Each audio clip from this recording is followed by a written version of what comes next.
this indicator is something like the pivots indicator, that the pivots indicator that has a bunch of different support resistance levels, and so you want to be able to, like the woodies, yeah, okay, yeah, so it wants to be able to use each level as a stop loss. So let's open up BlackBird and actually take a look here. So let's clear that out.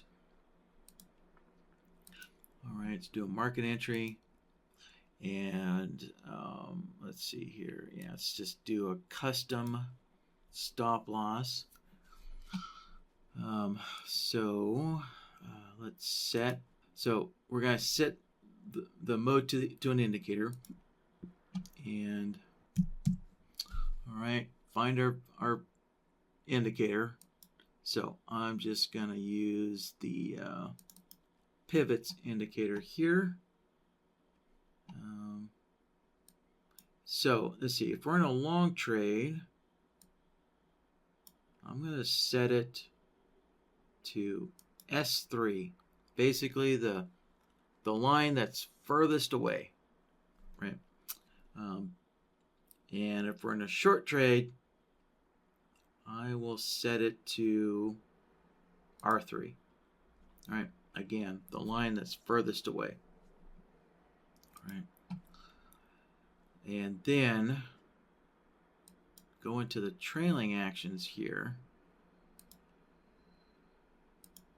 And by default, the trailing actions is going to move our stop loss closest to price. Right. So in that video I showed you, basically we were just using the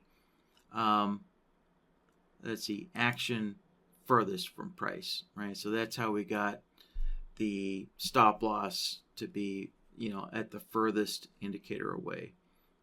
Is just changing the action there. So we're going to leave it on the default, right? Because stop losses are typically tightening. So the default action is to move that stop loss closest to price there. And then the next thing is you're just going to need a bunch of trailing rules here. One for each level of that custom indicator. So for the pivots here, so there we have a trailing rule entry for each of the pivot lines there. And let's see here.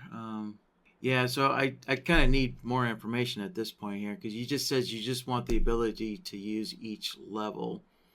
So there you go. That's as far as I can go with the information I have. Is you need a trailing rule like that, or you need a trailing rule for each one, right?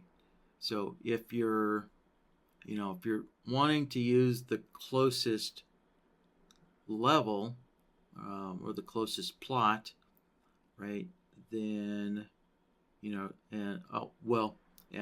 the next thing is really the action, all the actions here.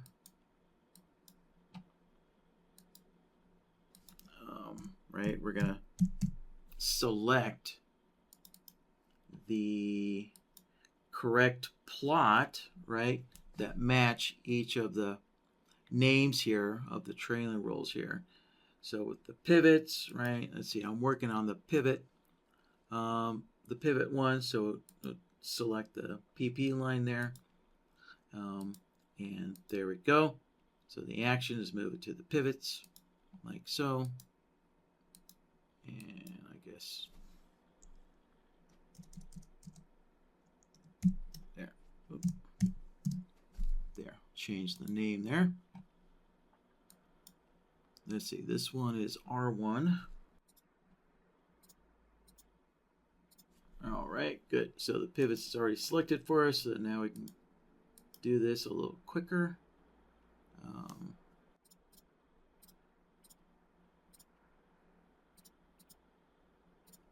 Let's see, this one's R2. Yeah, just go down the line. R3, yep, okay. And All right, so on and so forth.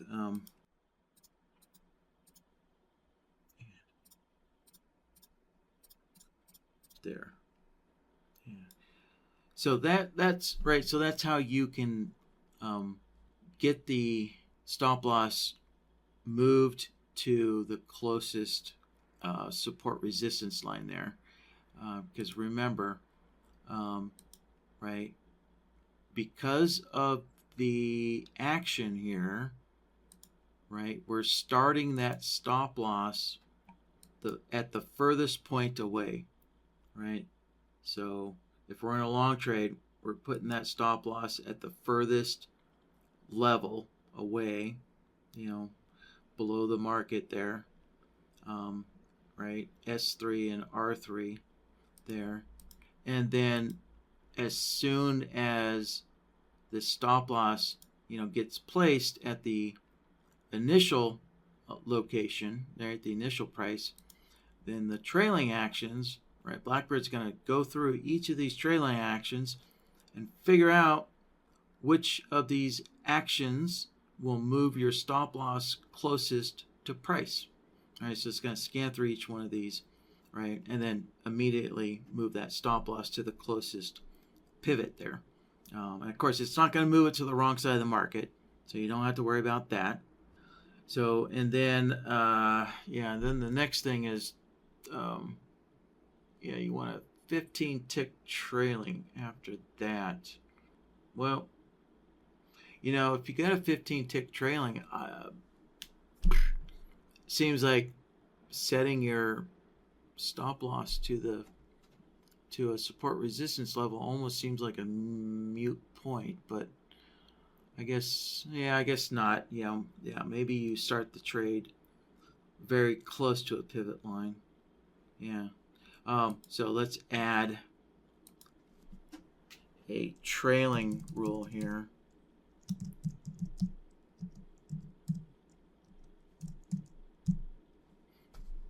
Right, trail 15 ticks. So we just take the last price and go 15 ticks below it. Like so. And since this is a trailing roll here, we also need to set the repeat to indefinitely there.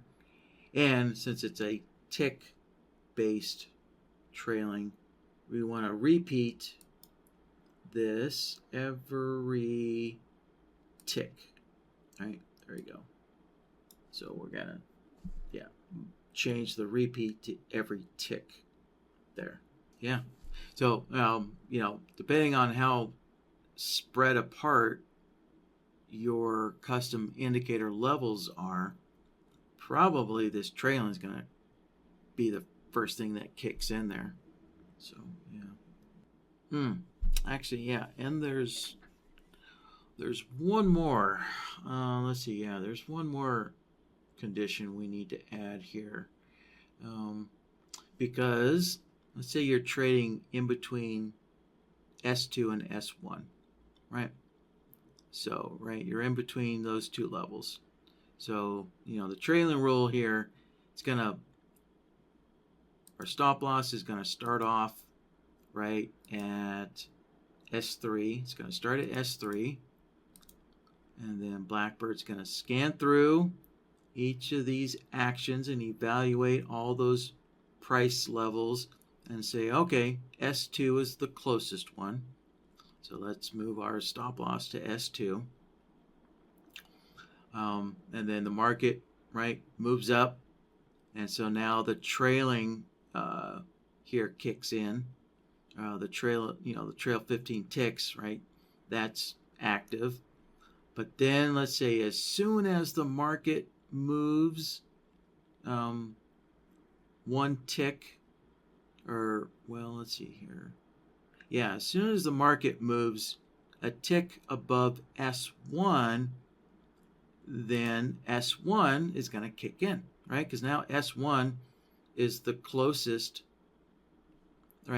to where the market's at, closest to price. So yeah, stop loss will immediately move up to S1, and the market's literally like 1 or 2 ticks, above S1. So yeah, so we do actually need to add a trigger here, right? Because you want these indicator levels here to be evaluated immediately and only once, um, and then ignored after that. We're going to go to the interval and oh yeah, let's do this. Let's set seconds here, and yeah, so let's just give this 5 seconds, and the trigger mode here is going to be within the shortest interval, right? So in other words, this this trigger is only active within the first 5 seconds. So this trailing roll can only become active, where this trailing roll can only fire off within the first 5 seconds there, right? By changing the trigger here, right? So again, the default is, I think the default is after 5 seconds, right? Wait 5 seconds, right?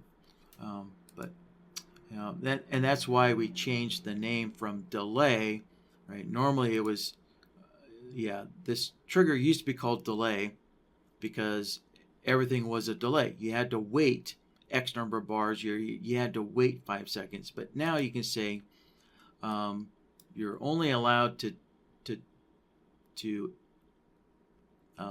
you're only allowed to execute this trailing roll within a limited time period, right? So you can say within, some interval here. Yeah, say the shortest. So yeah, so we'll give BlackBird 5 seconds, which is plenty of time for BlackBird to evaluate all of these trailing rolls there, and do something there.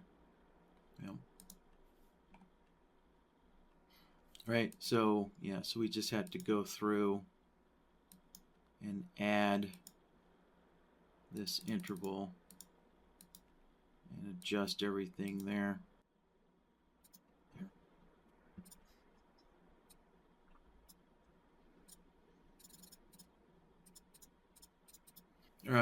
Let's see, so on and so forth, and the 15 tick trailing, that doesn't actually have a trigger.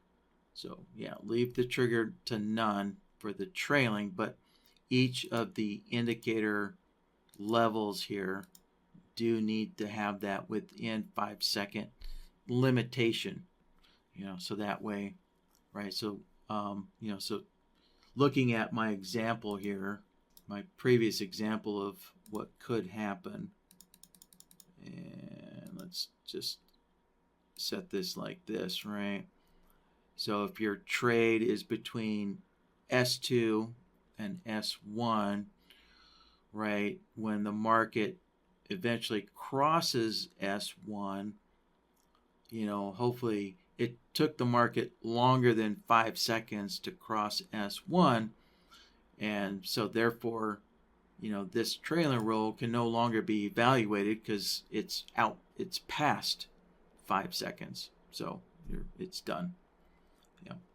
So I guess another way of saying this is this within 5 seconds invalidates each of these trailing rolls here once we get to 6 seconds or longer. Those all become invalidated. So let's see. All right, so Aaron has a follow-up here. Oh, okay, I see. All right, yeah, so Aaron's saying, all right, so when the market gets to each of these levels, tighten the stop loss by 10 ticks. Actually, yeah, I think this is possible, but man, it is gonna get complicated. All right, so let's see here. Let's just do. We'll just do one example here.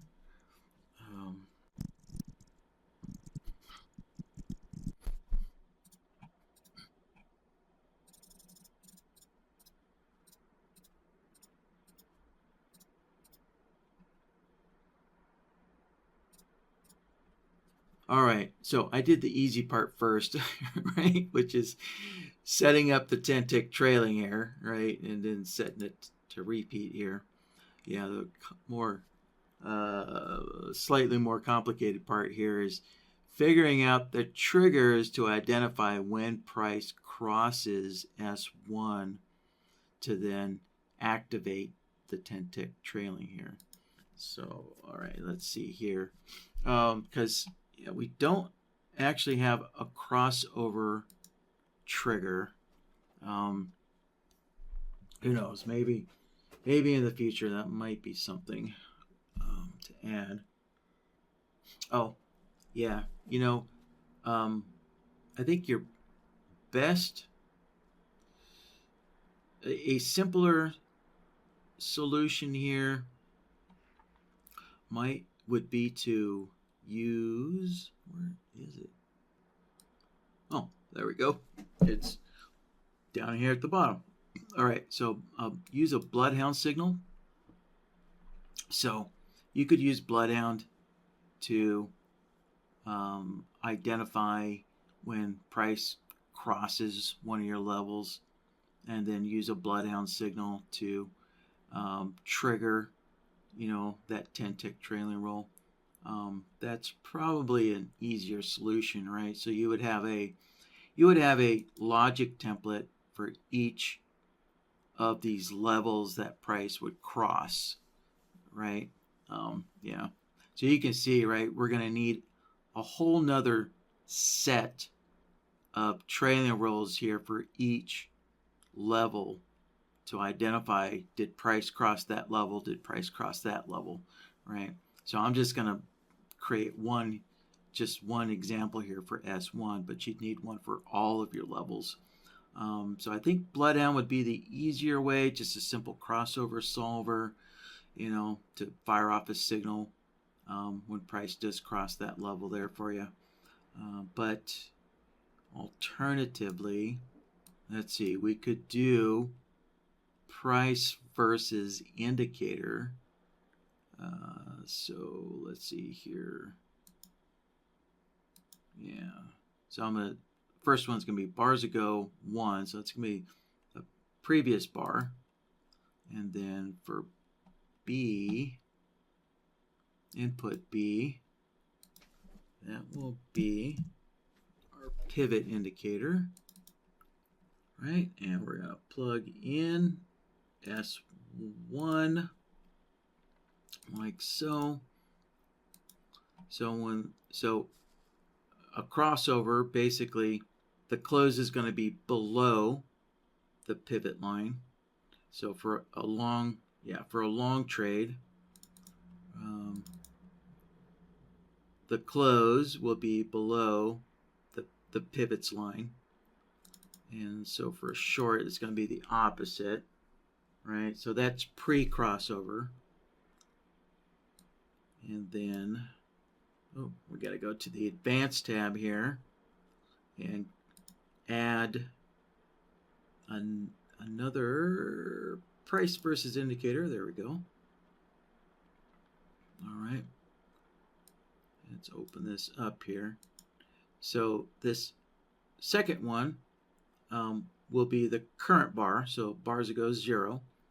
And again, we're going to, for input B, right, that's going to be our pivots indicator again. And, I didn't remember it this time. Okay. Put that in. There we go. Pivots. And select the S1 again. Here we go. Right, this time, right, the current bar, A will be above B. There, right? So, right, the previous bar, the close is going to be below the S1, right? A below B.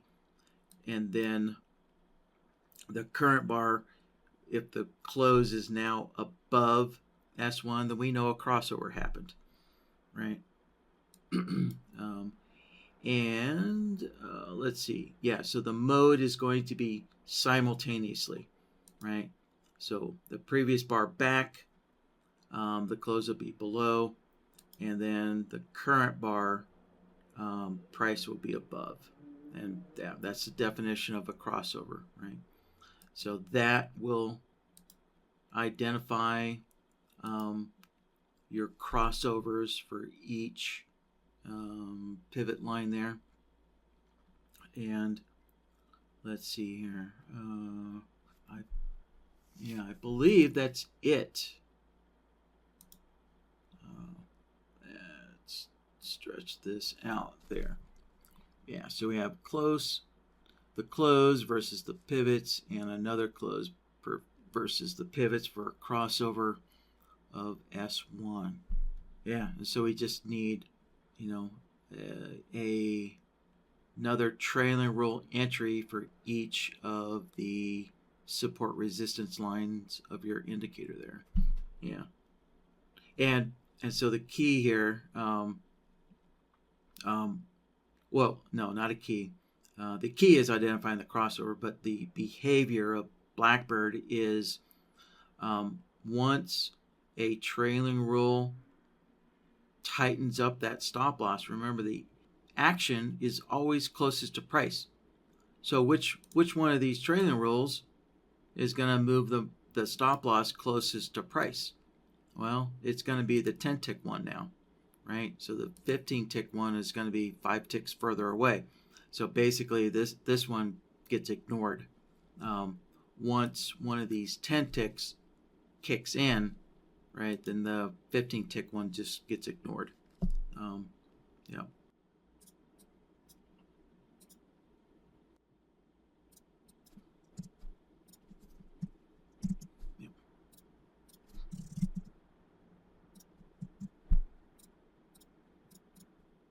So I'm just thinking if I missed anything here.